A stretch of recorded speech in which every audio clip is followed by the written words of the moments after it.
Let me ask you one last question and then open this up. But I want to come back to the Paris question and the migrant issue, which is now flaring up as a serious issue.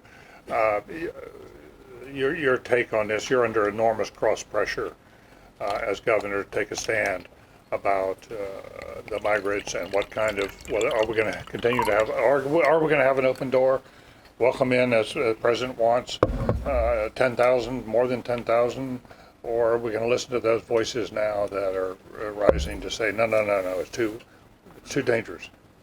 I think it's a balance. I think many forces are now trying to politicize this. This is an election season, so it's the silly season is started.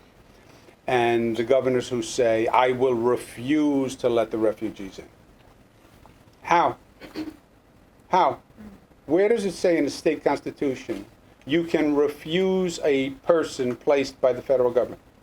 What are you going to have your militia fight the federal government at the borders of your state? It's a pure political statement. It's up to the federal government. If the federal government lets refugees in and places them in your state, the government has no authority to turn them down. Having said that, the question is a bona fide question. We have to protect Americans and not lose our soul as America in the process, right? When America, the day America says, close the gates, build the wall, then I say, take down the Statue of Liberty because you've gone to a different place. And read Emma Lazarus and the poem on the Statue of Liberty. Give me your tired, your poor, your huddled masses yearning to be free. Once you say we're out of business, that's no longer true. So I won't let them win by conceding defeat of the American dream. At the same time, this federal government has to make sure it's doing the screening and the people who are coming in are safe. And the federal government has to say we are capable of doing that. And if the federal government is not capable of doing that, David, then they should say that too. You know, if they really can't screen, the answer is we can't screen.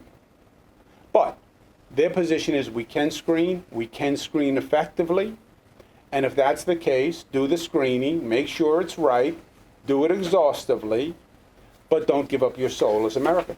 Do you think, do you have some fear that the question of the Syrian refugees is going to become conflated with the question of the immigrants who are already here, the Latin immigrants who are here, the 11 or 12 million? This is all going to get roiled together, and there's going to be a big pushback against all of it. Yeah, I think in about 27 minutes, because the next time you have Donald Trump on the podium, he's just going to rattle off Syrian refugees in the whole line of, he's going to have them with the Mexicans, you know, in this afternoon probably. And it will just blend into the larger question of, we have economic problems, they're stealing our jobs, they're too expensive, it's these illegal immigrants that are coming in, we can't pay for the healthcare, can't pay for the education, they're stealing the bottom end jobs, kick them out, and the Syrian refugees are part of that. It's a witch's brew, isn't it? It is.